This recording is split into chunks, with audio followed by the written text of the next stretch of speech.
Friends, welcome to knowledge within the classes. तो जैसे कि हम हिंदी के बारे में तो पढ़ ही रहे थे, आप सभी लोग जान रहे हैं। तो अब आगे हम पढ़ेंगे रीजनिंग के बारे में। तो रीजनिंग में जैसे कि हम स्टार्ट करेंगे चैप्टर चाइज चैप्टर सब कुछ पढ़ते जाएंगे। और जो हमारा अगला चैप्टर होगा वो क्या होगा? क्लॉक। ठीक है, तो अब हम पहला चैप्टर शुरू करते हैं क्लॉक से। तो हेडिंग डालते हैं, पहला चैप्टर हमारा कौन सा है?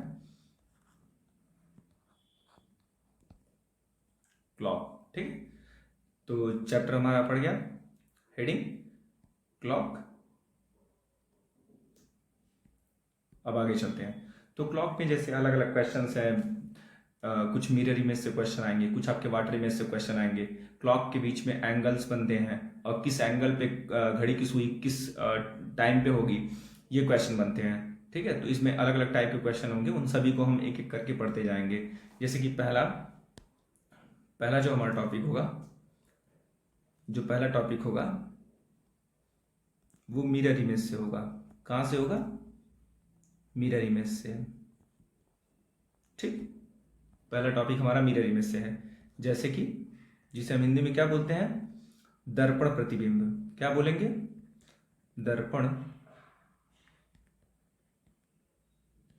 प्रतिबिंब। ठीक, तो अभी हम पढ़ेंगे दर्पण प्रतिबिंब में। जैसे हम जब घड़ी के बारे में पढ़ते हैं, जब रीजनिंग में जो घड़ी पढ़ाई जाती है वो हमारी एनालॉग वॉच के बारे में होती है। जैसे एनालॉग घड़ी जो होती है हमारी, जो पुराने टाइम पे आपने देखी होगी कि घर की दीवार पे जो घड़ी टंगी होती है, ठीक, तो उसमें 3 सुइयां होती हैं, घंटे, मिनट और सेकंड की। ठीक है, तो उस घड़ी के बारे में हम यहाँ पे पढ़ते हैं कि उसका दर्पण प्रतिबिंब में क्या होगा, उसका जल प्रतिबिंब में क्या होगा, उसके बारे में पढ़ेंगे। तो फर्स्ट हम मिरर इमेज के बारे में देखेंगे उसके। ठीक है, दर्पण प्रतिबिंब के बारे में। जैसे मान लीजिए ये हमारी, ठीक है, ये हमारी एक घड़ी है। ठीक, तो इस घड़ी में ये मान लीजिए कोई टाइम दिखा रही है घड़ी 3 बजे का। ठीक, क्या बज रहे हैं? 3 बज रहे हैं। ठीक,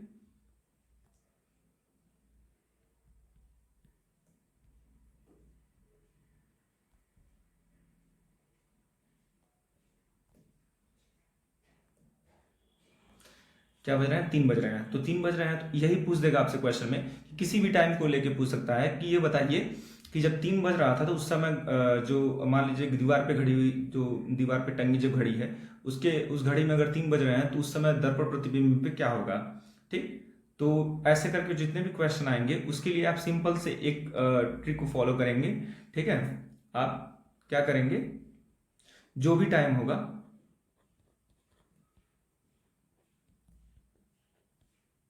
जो भी समय होगा, उस समय से, जो भी समय होगा उस समय से, ठीक है, उस समय को 11:60 से घटा देंगे। क्या करेंगे? 11:60 से घटा देंगे। जैसे कि इस घड़ी में पूछा है कि जब आपके 3 बज रहे थे तो उस समय दर्पण प्रतिबिंब में क्या होगा। ठीक है, तो आप क्या करेंगे? 11:60 जो होता है उससे 11:60, या तो उसे हम 12 बोलेंगे। ठीक है, देखिए 12 बज रहे हैं आपके, जैसे मान लीजिए कुछ जगह, हर जगह तो 3 तो होगा नहीं, कहीं 3 होगा, कहीं 3:30 पे होगा, 3:43 पे हो गया, तो इसीलिए 11:60 का हम सूटेबल प्रयोग करते हैं। मतलब ये हमारे लिए सुलभ होता है कि किसी तरीके से अगर मान लीजिए हमको निकालना है या फिर कोई भी किसी भी टाइम के लिए निकालना है तो 11:60 का प्रयोग करना हमारे लिए बहुत ही कंपलसरी होता है, ताकि हम जान सके उसको आसानी से निकाल सकें। वो बहुत ही हमारे लिए आसान हो जाता है। ठीक है, तो अगर आपका जैसे मान लीजिए कि 11:60 है, इसमें से हम 3 को हटा देंगे तो जो हमारा सामने आएगा वो क्या बचेगा? 8:60। इसका मतलब क्या होता है? 9 बजे।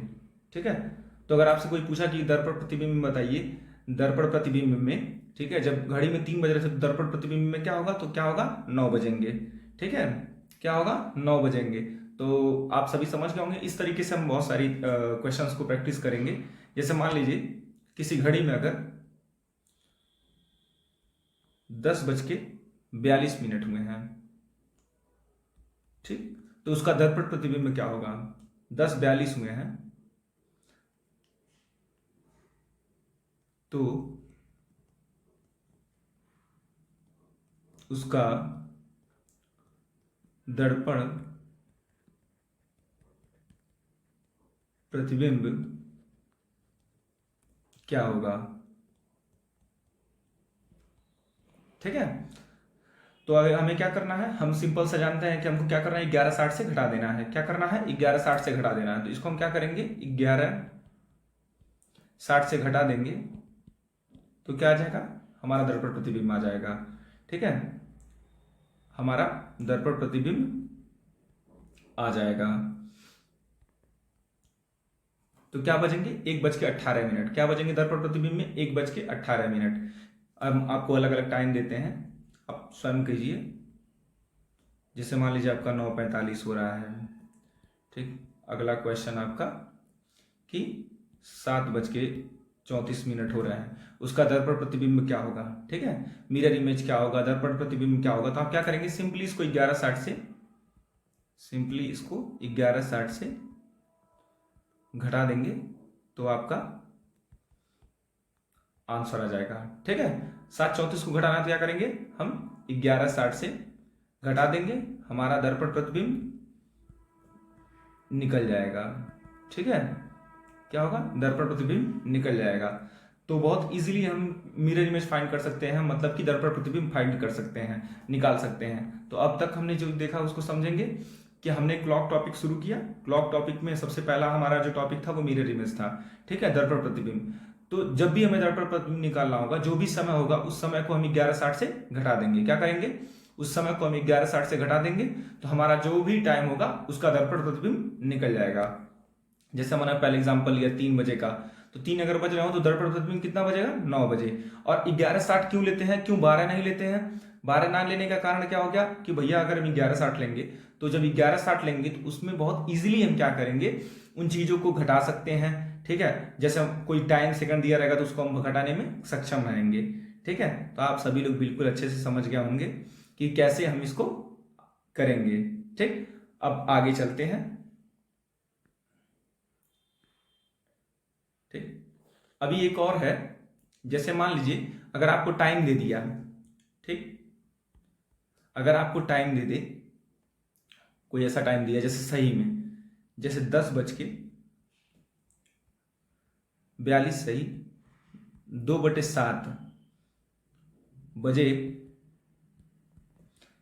दर्पण प्रतिबिंब क्या होगा, दर्पण प्रतिबिंब क्या होगा?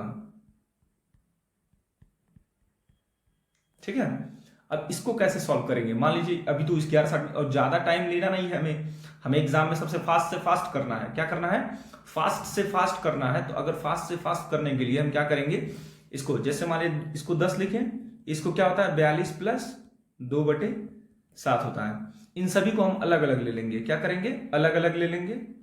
ठीक, इन सभी को अलग अलग ले लेंगे और इसको क्या करेंगे, घटाना में 1160 से ही है। क्या करना है, 1160 से ही है, लेकिन कैसे घटाएंगे, 11 ये 59 मिनट हो गया और 1 मिनट को यहीं किनारे निकाल लेते हैं। क्या करते हैं, किनारे उसको निकाल लेते हैं। क्या करते हैं, किनारे निकाल लेते हैं, ताकि उसको निकालने से ये आसानी हो जाएगी कि आपका टाइम बहुत जल्दी फाइंड कर लोगे। आप क्या कर लोगे, अपना टाइम बहुत जल्द फाइंड कर लोगे। तो जैसे मान लीजिए 10:42 2/7, अब इसको घटा देंगे।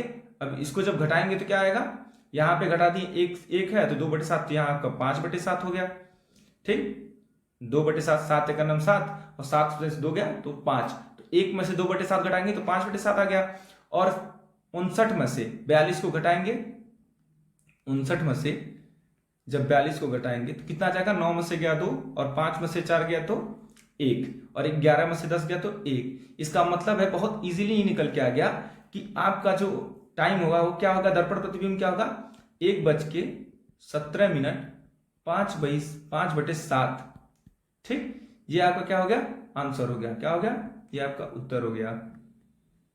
ठीक है, तो बहुत इजीली तरीके से आप इस तरीके के क्वेश्चन को निकाल सकते हैं। जैसे कि एक और क्वेश्चन प्रैक्टिस कर लेते हैं हम इस फंडे पे। ठीक है, इस वाले क्वेश्चन को प्रैक्टिस कर लेते हैं। तो जैसे अगला क्वेश्चन है हमारा 9 बज के, ठीक है, 9:34 सही 1/3 बजे दर्पण प्रतिबिंब क्या होगा। ठीक है, दर्पण प्रतिबिंब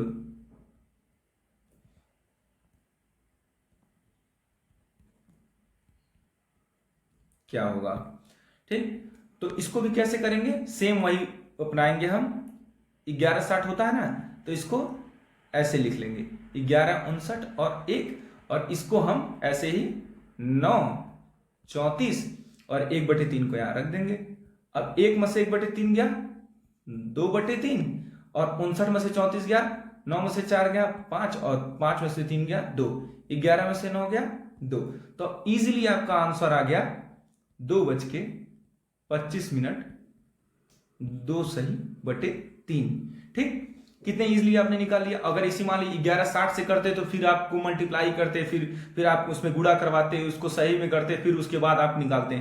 ठीक है, अब इन चीजों से आप करने से बच गए और आपका इजीली जो है दर्पण प्रतिबिंब, ठीक है, निकल गया। तो बहुत ही आसानी से आपने इस क्वेश्चन को टैकल कर लिया। ठीक है, अब हमारा अगला टॉपिक जो होगा, अब आगे चलें। आई होप लगभग सब कुछ समझ में ही तो आ गया होगा। ठीक है, देखिए आप लोग ऐसे देखते रहा कीजिए, चैनल्स को देख रहा और इसको सब्सक्राइब भी कर लिया कीजिए, ताकि आगे मुझे अच्छी अच्छी चीजें लाने का जो जोश होता है, जो जुनून होता है, उसको मैं अपने अंदर लाऊं और उसे लेके आगे चलूं। ठीक है, आप मुझे सपोर्ट करेंगे तो ही मुझे आगे काम करने में थोड़ा और अच्छा लगेगा। ठीक है, तो आगे की क्लास है, उसमें हम आगे जो हमारा टॉपिक होगा वो होगा वाटर इमेज। क्या होगा, वाटर इमेज, जिसे हम क्या कहते हैं, जल प्रतिबिंब कहते हैं। क्या कहते हैं, जल प्रतिबिंब कहते हैं।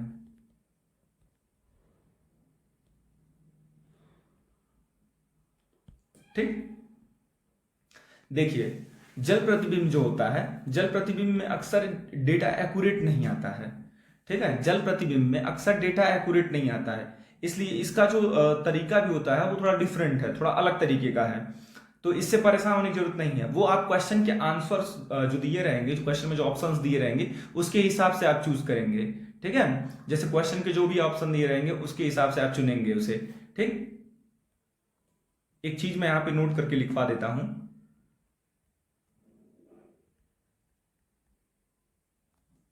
नोट करके लिख लीजिए।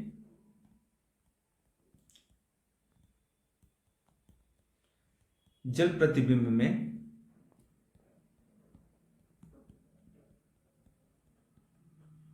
समय सटीक नहीं आता है, सटीक नहीं आता है, इसलिए उत्तर ना आने पे, उत्तर यदि ऑप्शन में ना दिया हो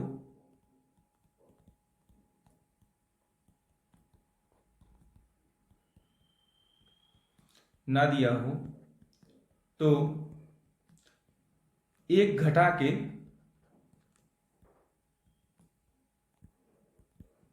उत्तर निकालते हैं। हड़बड़ाने की जरूरत नहीं है, मैं इस चीज को आपको समझाऊंगा, हड़बड़ाने की बिल्कुल जरूरत नहीं है। जैसे मान लीजिए कोई घड़ी है, ठीक है, किसी घड़ी में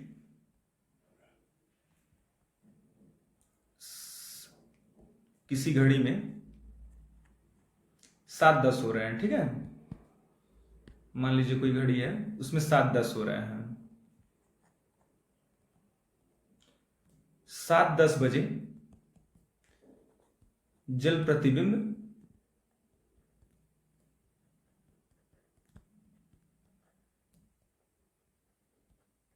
क्या होगा।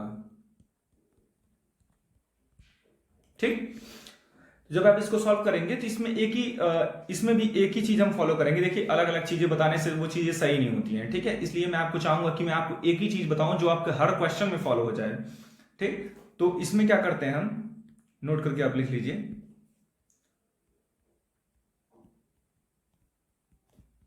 दिए हुए समय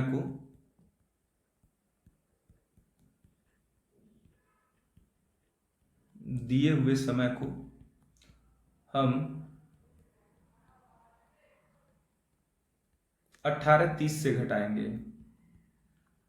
दिए हुए समय को 18:30 से घटाएंगे, ठीक। यदि एक जो चीज आपको मैंने पहले बताई है वही इससे मतलब, यदि ऑप्शन से उत्तर ना मिले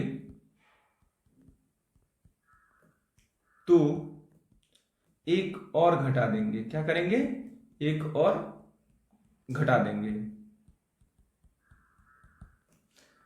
अब 7:10 बजे का हमने टाइम लिया था, तो 7:10 बजे हैं, इसको क्या करेंगे 18:30 से घटा देंगे। क्या करेंगे 18:30 से घटा देंगे तो हमारा समय क्या आ जाएगा, हमारा समय आ जाएगा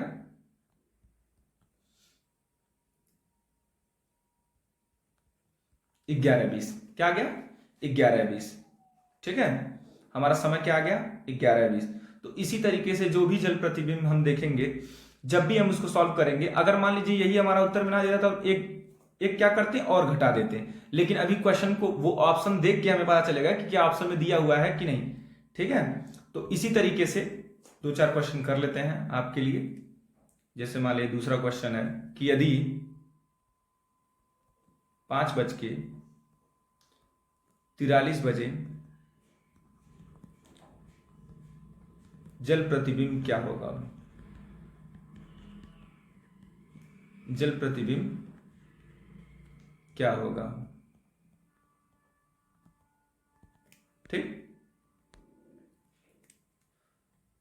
तो क्या करेंगे 18:30 से घटा देंगे। इसको क्या करेंगे 18:30 से घटा देंगे तो हमारा आंसर, ठीक है। अब देखिए जैसे मान लीजिए 18:30 है, ठीक है। अब इसमें से घट नहीं रहा है, ठीक। तो क्या करेंगे, इसीलिए हम क्या करते हैं 18:30 लेंगे या 1 घंटा क्या करेंगे, अब यहाँ पे 30 मिनट है या 43 मिनट है, तो 1 घंटा इससे उधार लेंगे तो कितना इसके पास हो जाएगा, ठीक है। 60 घंटे इसके पास और हो जाएंगे। तो यहाँ कितने हो जाएंगे, यहाँ हो जाएंगे 90 घंटे, और यहाँ कितने बचेंगे 90 मिनट हो गया, और आपका ये 17 घंटा। तो अब इसमें से घटा देते हैं 5:43, ठीक है। तो 10 में से 3 गया कितना बचा 7, या 8 में से 4 गया तो 4, और ये 17 में से 5 आएगा तो आपका कितना बचेगा 12:47। कितना बचेगा 12:47। तो आई होप सबको एकदम बिल्कुल अच्छे तरीके से जल प्रतिबिंब और क्या है दर्पण प्रतिबिंब समझ में आ गया होगा। एक बार फिर से हम रिपीट कर देते हैं, ठीक। जब भी हमने अपना टॉपिक शुरू किया क्लॉक और मिरर इमेज निकालना है, दर्पण प्रतिबिंब निकालना है, तो क्या करेंगे 11:60 से घटा देंगे। और वही जब हमें जल प्रतिबिंब निकालना रहेगा तो क्या करेंगे हम उसको 18:30 से घटा देंगे, ठीक है। जैसा जैसा आपको समझाया है बिल्कुल वैसे समझ लीजिए, ठीक है। बहुत इजी तरीके से आप इसको समझ जाएंगे, और मुझे लगता है आप जितने भी क्वेश्चन दर्पण प्रतिबिंब जल प्रतिबिंब से लगाएंगे आपके सारे क्वेश्चन बन जाएंगे। इसको करने के बाद आपके पास जो भी बुक सोर्स आप बुक फॉलो करते हो उससे आप ये दोनों टॉपिक लगा लीजिएगा, आपका बिल्कुल गलत नहीं होगा, ठीक है। तो इसी के साथ अपनी क्लास खत्म करता हूं, और जो इसकी पीडीएफ है वो आपको हमारे टेलीग्राम चैनल पे मिल जाएगी, ठीक है। टेलीग्राम का जो लिंक है वो डिस्क्रिप्शन में दे दूंगा मैं, वहां से आप उसे डाउनलोड कर लीजिएगा, और चैनल को सब्सक्राइब कर लीजिए और लाइक भी कर दीजिए, ठीक है। ये कहना तो बहुत ज़रूरी है आपसे, ठीक है। तो ये क्लास यहीं समाप्त होती है। धन्यवाद।